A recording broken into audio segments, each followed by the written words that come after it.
Dahil nagka-crave po ako ng cassava cake or baked cassava, gagawa po tayo. At isi-share ko sa inyo paano gawin to, no?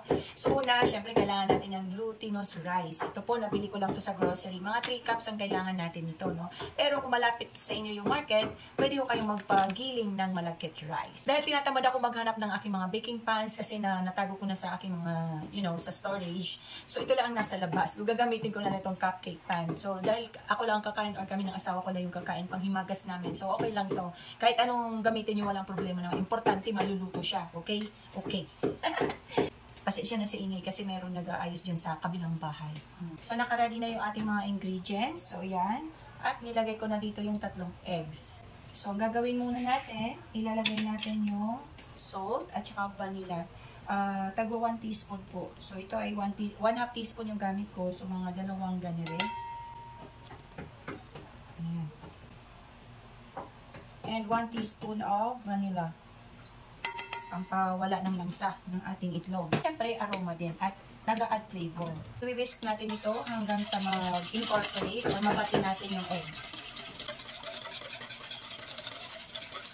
So, habang minimix natin ito, isasabay na natin yung 1/4 cup ng white sugar. Ayan. Then, isusunod natin yung ating melted butter, 50 grams or 50 ml. Lagay natin dyan. 1 cup na evaporated milk. Yeah. Then, isunod na rin natin yung 2 cups of coconut milk.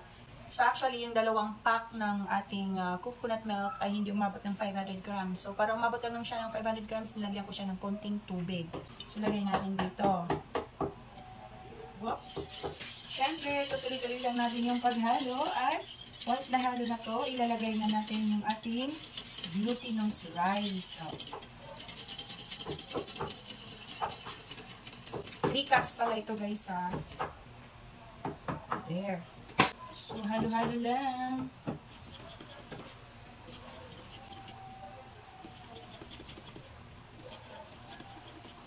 Sa umpisa, pag marami pa siya, huwag agad-agad iikutin, i-whisk kasi para hindi siya mag-spread. Nakita nyo, ano na siya ng liquid, nag-incorporate na yung liquid at saka yung glutinous din. Pwede na natin pabilisan ng ganito. Ayan. Hanggang sa maghalo lang. So, nahalo na siya. Then, ilalagay na natin yung ating condensed milk. 3/4 cup. So, ipunin para walang sayang. Ayan. Gamit po tayo ng scraper, yung ganito. Rubber spatula.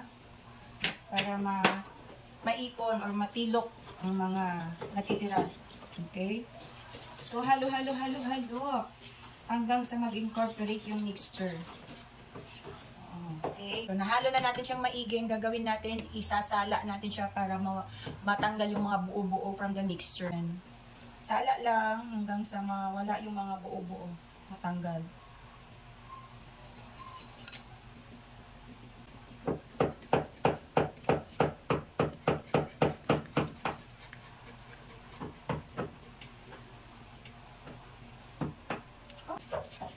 Ayan, i-ano lang natin ng whisk dito sa salaan or strainer para punta doon. So, split lang natin ito. Ayan. Lanyera kayo, lanyera. Kung may baking pan kayo, 9x9, pwede. Kahit anong gusto nyo, oo, wala problema. Sabi ko nga, importante, maluluto siya. Okay? So, nakapagligpit na tayo, guys. Ang gagawin ko, babahiran ko muna to ng melted butter. Pwede rin gumamit kayo ng oil or coconut oil, kung anong meron dyan. Para hindi lang dumikit yung cassava natin sa ating baking pan. Okay. So, spread lang natin pati dito sa gilid para hindi dumikit yung cassava pag na-bake na siya.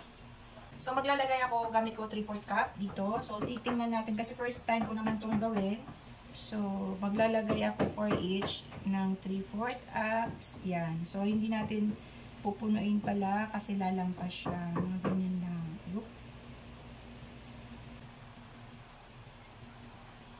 Wala naman lang ma-feel natin yung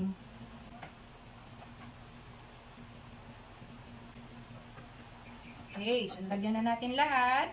Then, ibibake na po natin ito sa ating preheated na oven at 360 degree Fahrenheit or that is 180 Celsius. Kasi cupcake siya, so mabilis lang itong maluto. So we will try muna 30 minutes. Pero kung mga baking pan ang gagamitin, medyo makapal-kapal, 45 to 50 minutes, okay? So, babalikan natin ito kasi mamaya, tatanggalin natin sa oven at lalagyan ng condensed milk at grated cheese. Antayin nyo yan. Nakapag-isip-isip ako guys, kung gagamitin ko yung cupcake molder or cupcake pan, abutin ako ng 100 years kasi isa lang ang nalalagay dyan sa oven ko na maliit. So, kinuha ko na itong llanera, dito ko na ilalagay siya kasi marami pa to, no? So, matatagalan tayo. So, ilalagay ko na siya dito sa ating llanera. So, gagawa natin. Ayan. So, mga tatlo nga. Oh, dami. May mga 4 na llanera kung hindi natin nilagay sa cupcake molder. Guys, tinanggal ko muna sa oven. Mga 30 minutes ko na siyang binake. So, lagyan ko muna siya nito. Condensed milk. Oo. Lagyan natin. Then, ibabalik natin ito sa pag-bake. So, bali 30 minutes. So, magdadagdag tayo ng 10 minutes. Titingnan natin kung luto na yung top. Pag makita natin nag-golden na siya. Ayan. At lagyan natin siya ng cheese. Ayan. Nag-grate na ako kanina. So, yung dami depende sa gusto niyo lang. Pinake ko na dito. So, ganun din ang gagawin ko doon sa llanera, guys. Pag maluto yun. Pero mas mahaba-haba yung pagluto doon kasi nasa malaking ano na siya. So, siguro perhaps nasa 45 to 50 minutes yung baking time. Ito, 30 minutes, din magdadagdag pa ako ng 10 minutes. So, make it 40 or 45, depende. So, ito guys, naluto na natin yung ating cassava. So, nandun yung nasa llanera, baking pa siya. Ayan, so, excited akong tikman. Medyo hindi na siya gaanong kainit. O, di ba, nahawakan ko na siya. So, super lambot niya. Sana luto na siya. O, kasi first time ko talaga magluto ng ganito, guys. First time, promise. Kasi, malimitan is cake yung niluluto ko. So, dahil natakam ako nung makita ko ito, at ginawa ko nga. So, kung gusto nyo gawin nyo rin. Bahala kayo. So, titikman natin kung masarap na siya. Tama nga ba yung pagkaluto ko or what. Yan. So, linagyan nga natin ng butter. So, ito yung kulay ng butter sa ilalim. Napadami yung lagay, kaya ganyan. Okay, so, tikman natin.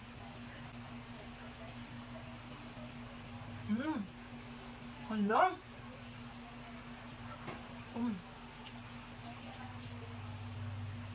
Masarap. Actually, gusto ko yung sunog-sunog. Sarap. Tama lang yung tamis. Hindi siya ganong katamis. Nalalasahan ko syempre yung yung cheese at saka yung butter na milk natin. Pero hindi ko alam kung masarap to pag malamig. Kung galing sa wrap, ganyan. Pero titigas yung texture niya pag galing sa wrap. So, mas masarap talaga siya kainin na ganito. Warm. No? What do you think? As in. Yummy. Bye. Thank you for watching. Gawa na kayo. Madali lang palang gawin.